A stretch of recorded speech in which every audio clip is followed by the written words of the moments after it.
Hello and welcome. This is Fireworks.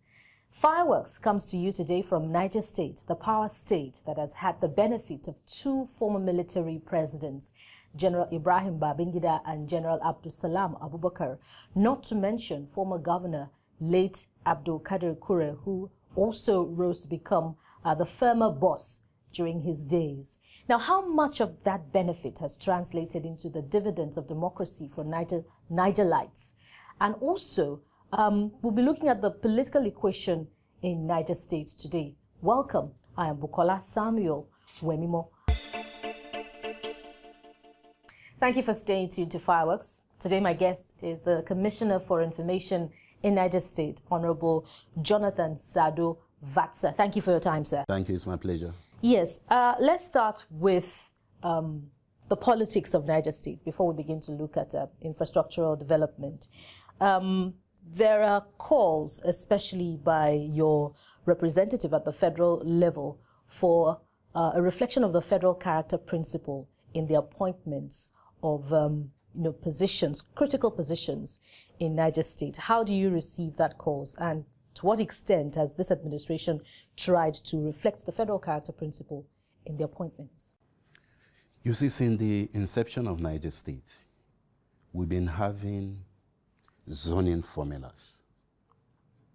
Like today, the governor of Niger State, Governor Abubakar Sadiq Sani Bello, is from the Zone C senatorial district. So the deputy is from Zone A senatorial district. And that is how the zoning formula have come to stay in Niger State. And the call for my brother, Senator David Umar. You see, politicians, we keep on asking, we are like Oliver twins. If I start mentioning for you those who are into this government from that Zone B, that is, we call it Zone B, East Senatorial District, you'll be very, very surprised.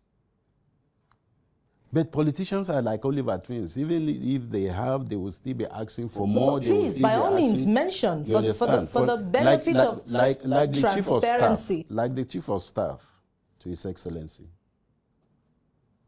is from Niger East Senatorial District. But Senator David Umar would rather have the Secretary to the Government of the Federation to come from Niger East, which is a critical position in the state government. That has been his argument, that he wants the secretary to the state government to come from their place.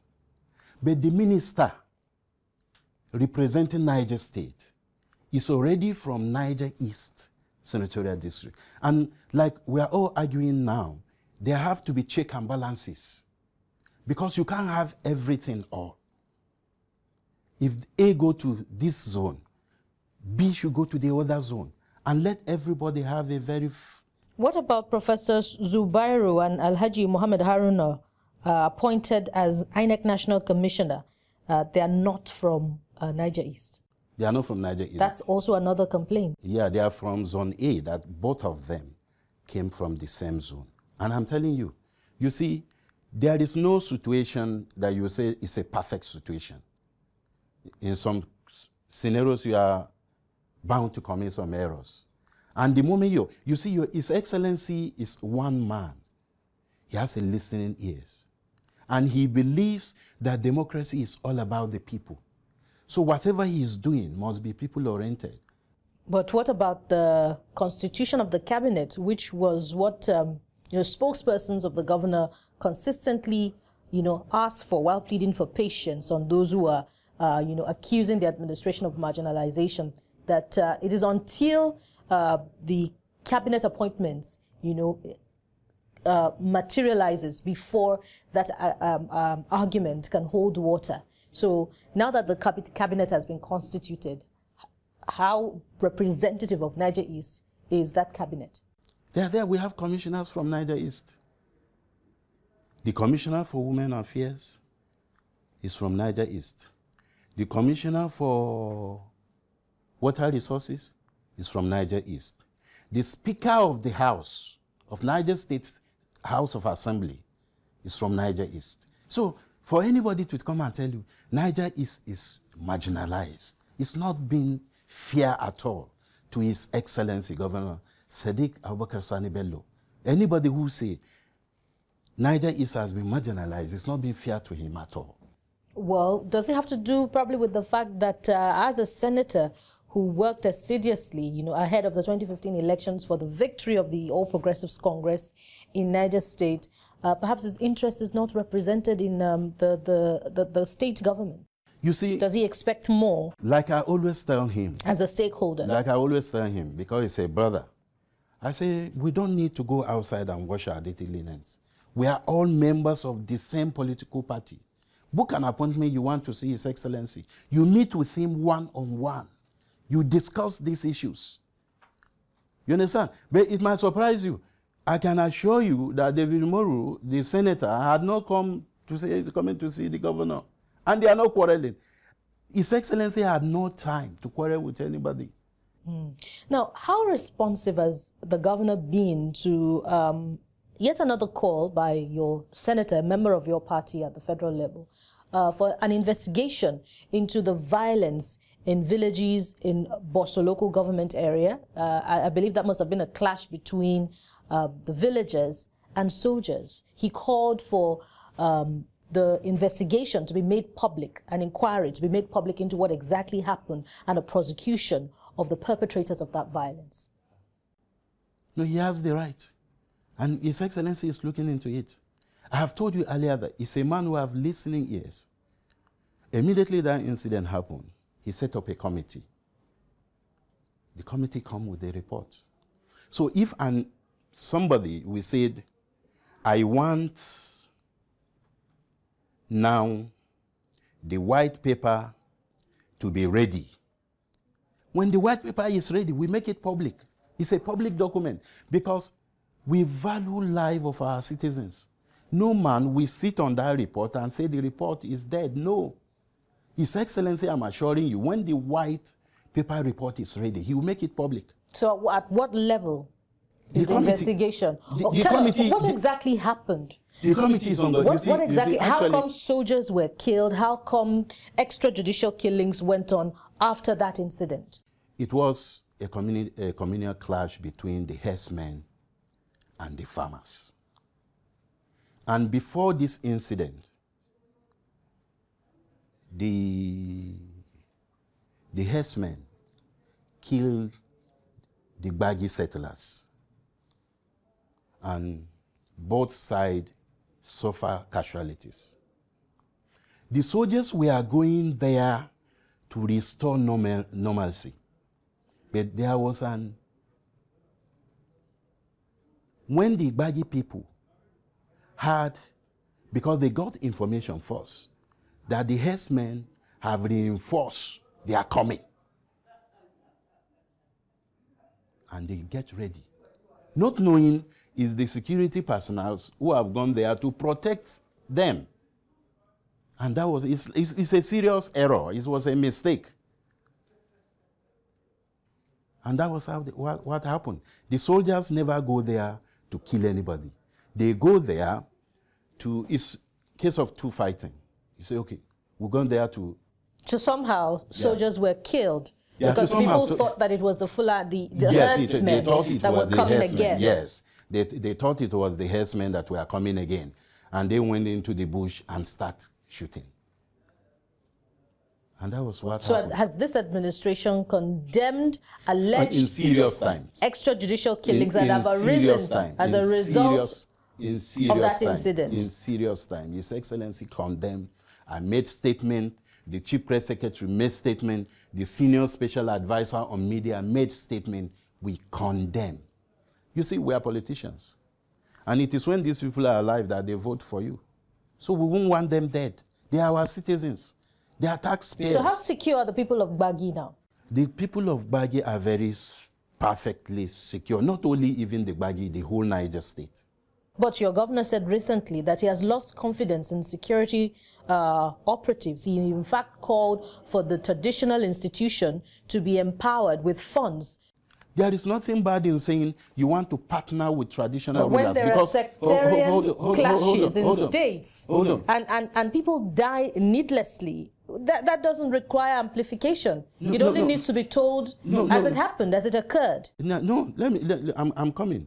You see, when he did mention about traditional rulers, for every small settlement, if a new person is coming into the settlement, the natives will know that this man is a stranger. This man is not part of us from where you are coming. So your government has lost confidence. Even the police used to say, in security operatives. We want community policing. You understand? I wouldn't tell you that in total, he has lost confidence in... Those were his words. You understand? Honorable Commissioner. No, I'm telling you this. I have told you the reasons why those words came out. You know, sometimes when he in fact said despite spending 600 million naira monthly on security operations, that the operations leave much to be desired. And that show you now is frustration. Does that show you now is frustration? Because, for instance, you spend millions of naira on roads, and every day the roads are bad. The citizens are dying. You spend millions of naira to provide water. When you open the taps, they are empty. No, that shows you a concerned leader. He is concerned about his citizens. He cares about his people. He's worried about his people. He's thinking of how his people can be protected. He's thinking of what he will do to support his people. No leader will fold his arms to see his citizens are being massacred. No leader.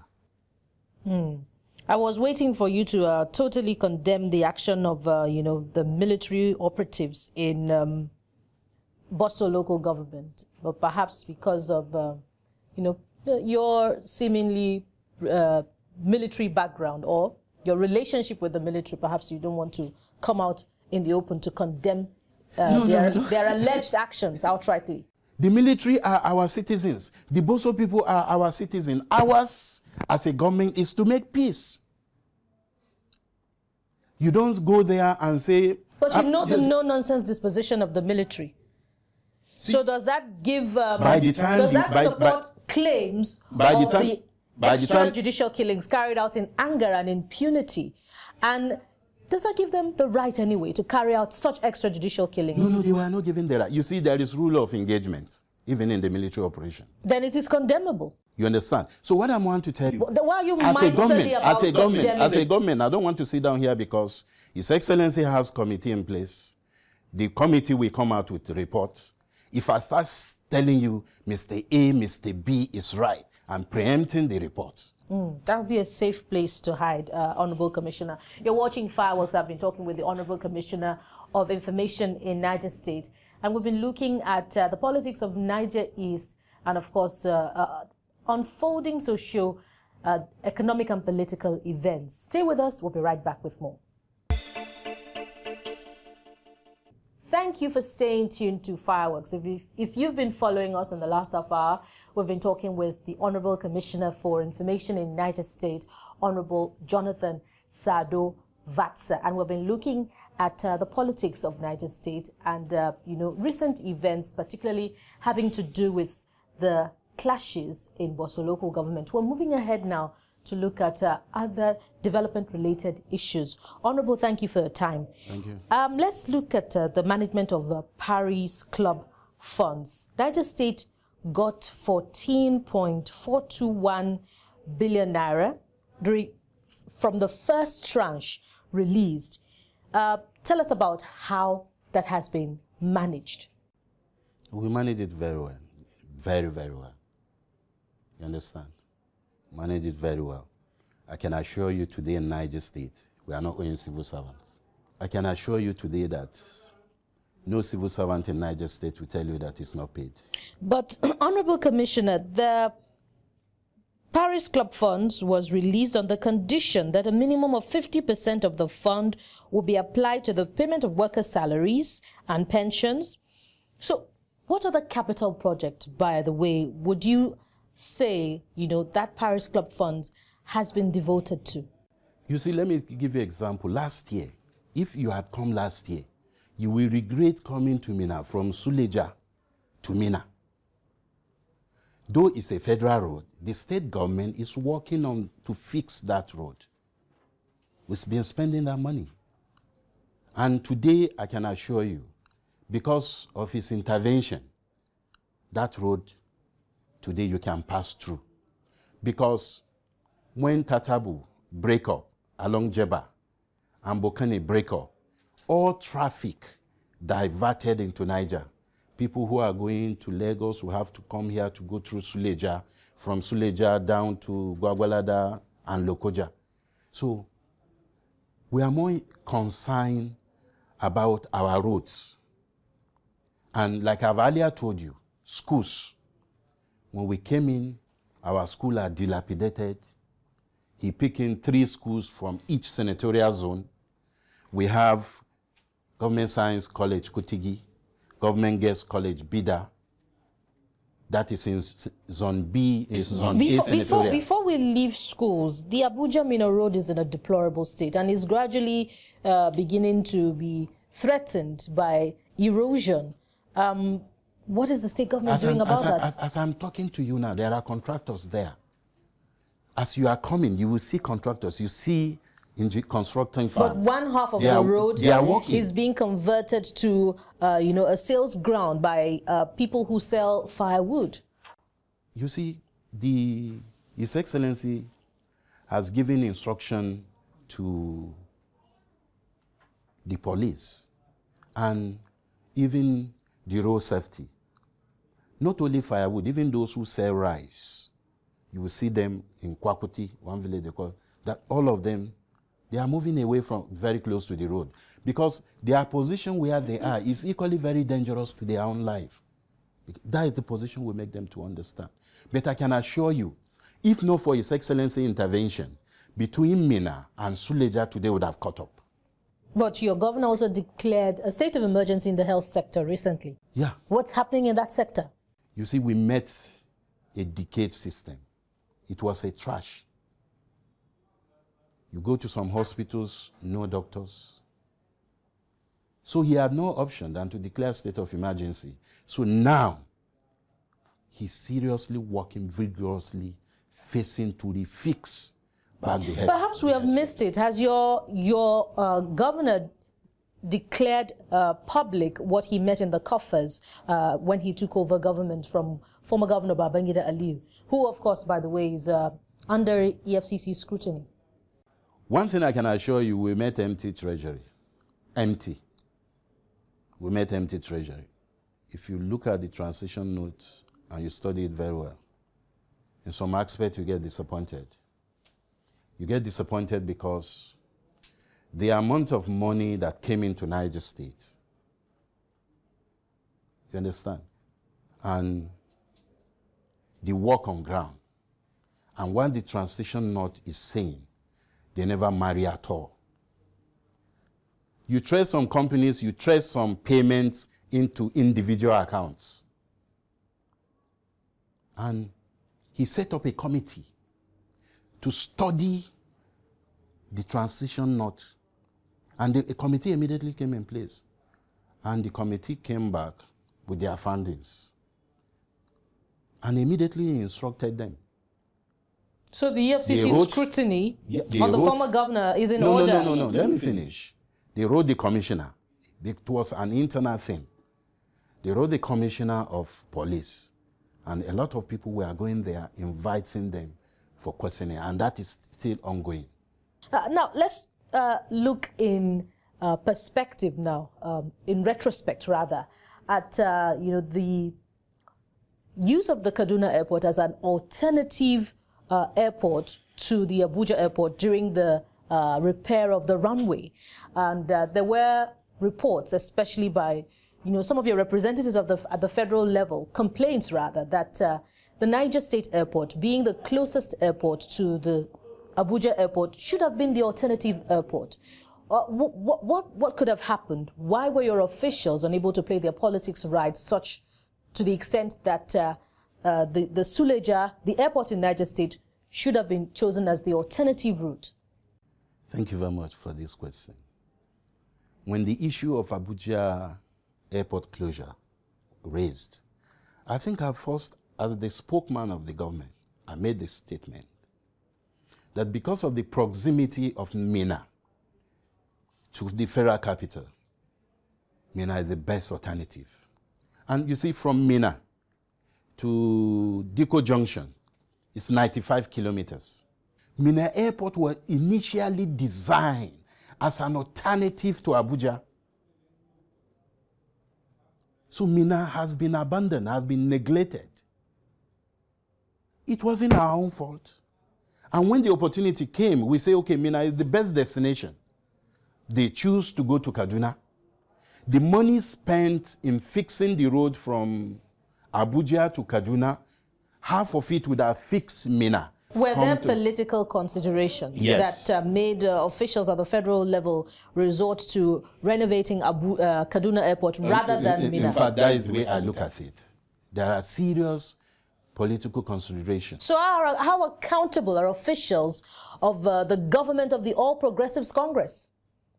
Honorable Commissioner, how accountable are they? Do we have officials at the federal level that would rather choose political considerations over accountability and probity to the people that elected them into office? But the people that isn't that what transpired? The people that elected them. During the repair of the runway, Abuja runway. No, the people that elected them. You see, what matters to us in APC is those who elected us. We are accountable to them. They have to hold us responsible and ask us questions. We are people-oriented government. But they did demonstrate that. We care about those in their who voted us choices in. Over Abuja and Kaduna. They did demonstrate that. Probity, transparency, equity. Did they demonstrate that in their choices? You see, sometimes the way you looked at it might be different from the way another person's looked at it. So you'd rather not ask questions? We are asked questions. For future references. You see, there are some things we do, like I've earlier told you. If I'm coming to ask questions or you are coming to say, okay, let's do this, you don't need to go public. You need to make your consultations and make your contacts. Oh, as a family affair. Settle it as a family affair. You understand? A family misunderstanding at the expense of the people who elected you into office. Is this the change promised by the All Progressives Congress? No, you are missing it. You are missing it. Tell me what I'm missing. You are missing it. You understand? The change promised by All Progressive Congress is the change of getting good roads, getting good schools, getting good hospital, departing from the past, saying no to corruption. That is why, Honorable Commissioner, nearly 6 months after the conclusion of the repair work on the Abuja runway and the return to the status quo, attention is still to be given to the federal roads from Abuja to Minna, such that your government is now spending state funds on the repair of these roads. Let me tell you, the federal government has awarded that contract. But you said earlier that you're spending state funds on repairing federal roads. Yes, the federal government has awarded that contract. But the contractor is yet to come to resume on site. And as a state government, we cannot fold our arms to see our people dying on the road. We can't fold our arms because what matters to us is our citizens. We understand, by the way, that some of these federal roads in Niger State have remained dilapidated as far back as the time of the former military presidents. If Niger State has had the benefit of having produced former military presidents, why are some of the roads as bad as they are? I think you got a very wrong impression about Niger State. I want to assure you that the good roads we have in Minna before the coming of politics is the handwork of Babangida. And if not for IBB, Mina today would have been washed away by flood. Since IBB left, the only governor who has come and started constructing drainages is Governor Sadiq Abubakar Sani Bello. The 16 years of PDP, they never do anything. And I can assure you the rate of flooding in Niger State is severe, very massive. And I am assuring you that Nigerians will ever remain grateful to IBB. If not for him, Mina would have been washed away. Between 2015 and 2017, your government has had the benefit of 2 years. Because we are just 2 years now. Tell us some of those things that, or projects that your government has embarked upon that will be reassuring to the people of Niger State that indeed you have their interests covered in terms of delivering the promised goods during the campaigns. Thank you. When we came on board, we have a decayed, a dilapidated water system. Today, I can assure you, with the government of Governor Abubakar Sadiq Sani Bello, the water works in Chanchaga is fixed. Nigerians can open their tap and see water. And one fundamental issue, again, we is facing seriously women empowerment. And I can assure you, in my ministry, tourism is one of the key, because I'm Commissioner for Information, Culture, and Tourism before the separation. So it's giving emphasis to tourism. We have the famous Zuma Rock when you are coming to Niger State. You understand? We already have partners. They are coming to build a golf course there. We are going to have an international golf course in Zuma Rock. We equally have partners who are coming from China to develop Gurara waterfalls, the famous Gurara waterfalls. And we have the Zik Center. That is the forgotten Zungeru. Zungeru is the Nigeria capital that is being forgotten for a very long time. So we are working on all these places to see that we use tourism to generate employment. We use tourism to create wealth. We use tourism to promote our culture. We hope that in 2019, irrespective of which government comes in, continuity and a good culture of maintenance will help enhance some of those projects. Well, His Excellency is going for 2 times. Nobody, which governor is coming in? Well, we'll find out in 2019. Thank you very much. It's my pleasure. Honorable Commissioner You're welcome. Jonathan Tsado Vatsa. Thank you very much. That's how it's been on this edition of Fireworks today. We hope you've gotten a view from the top on the politics and development of the power states. Join us again same time next week when we'll bring you another edition. I am Bukola Samuel Wemimo. Bye for now.